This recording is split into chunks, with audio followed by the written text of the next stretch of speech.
All right, ready, go. Start going.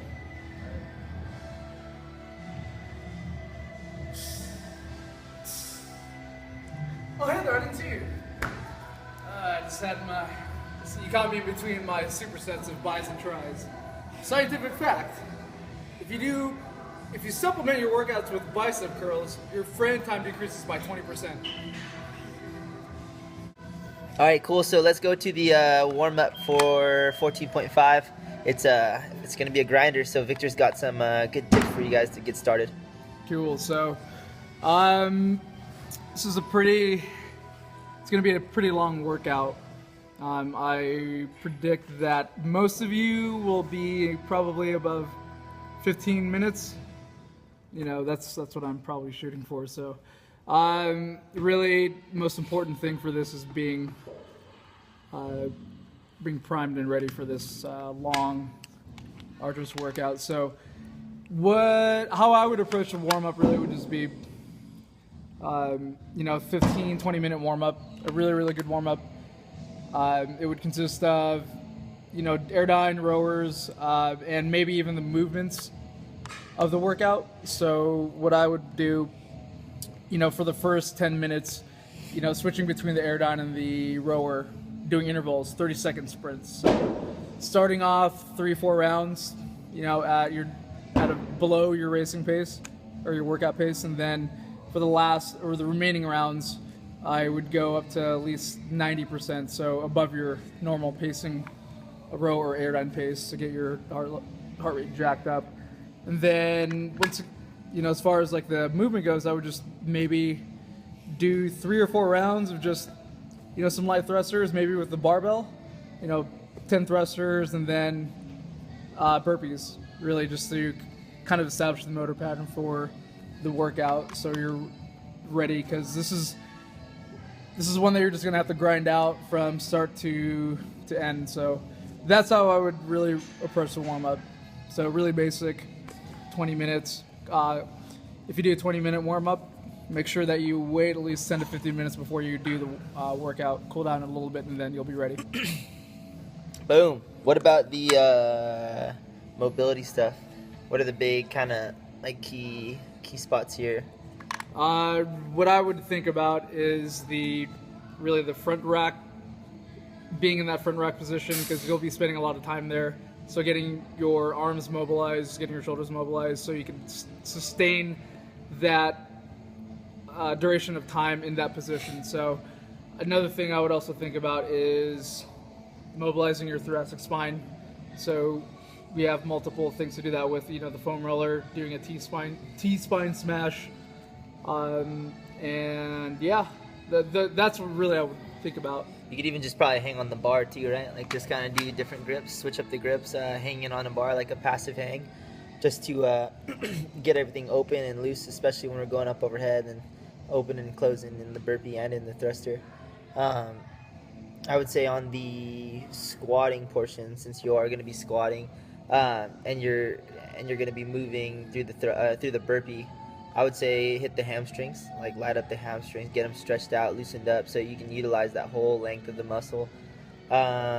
Hips and ankles, those are always good too, especially if you feel like you struggle with basically getting into a full squat or being comfortable in the squat. Get those two loosened up as we go through, or before you even start, so when you get into the mix and you get into your 21s and 18s and so on and so forth, those things are open and ready to fire and ready to rock and roll. The workout portion, or for the actual workout, a little bit of strategy for you guys. Victor's going to come at you with one, and then I'll give you another one, and we'll go from there. Okay, so once again, we want to avoid blowouts. Blowouts are terrible here in the gym and the bathroom. So how I would really approach the thrusters, if you don't plan on going unbroken for the first 3 sets, or for the 21s and 18s and 15s, if you want to save yourself, because I predict that the burpees are going to pretty much kill everybody, I would break them up immediately. More so than the thrusters, you think?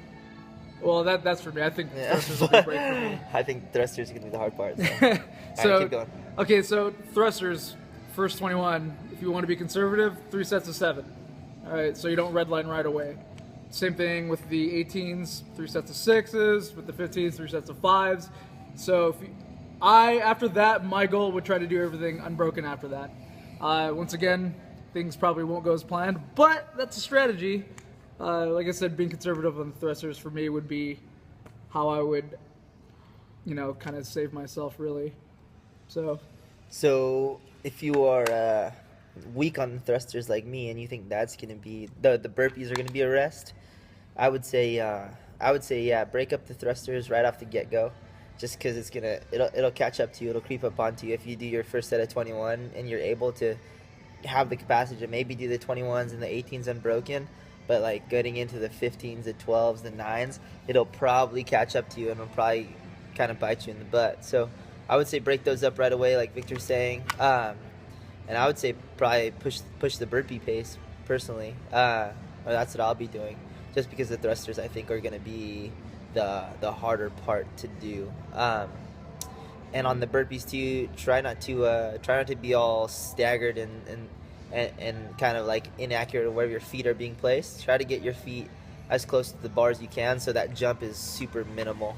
I think that's going to be key, instead of having to step or having to hop another time. Just one jump up and over, and then turn around and then work your way through that way. All right, what about the gear? What should you be wearing? You should be wearing tight spandex. Boom, sold. You have a whole... You can borrow Victor's if you need any. I have a plethora available. Weightlifting shoes, pull shoes, weightlifting gloves, wear your weight belt, okay?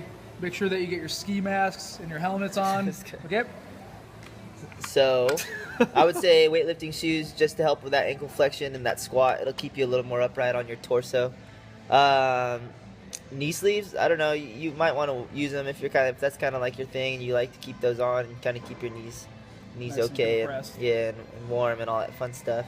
I don't really wear wrist wraps when I do thrusters, but if you have like not weak wrists, but if your wrists get kind of blown out during thrusters, maybe wear those. Other than that, wear anything you want. If you have some sort of attachment to those things, while you work out, truth. Look good, you want to look feel cool? good, perform good. Definitely shirtless. Boom. All right, so that's our tips and tricks for 14.5. It's the last one, so I would say just have fun with it, man. Just go all out and see where you end up. Crash and burn and learn from it, and then come back next year and we'll be killing it. Cool. Just make sure to bring some beer, post-workout drinks. It's to replenish your beer and protein shakes. Yeah.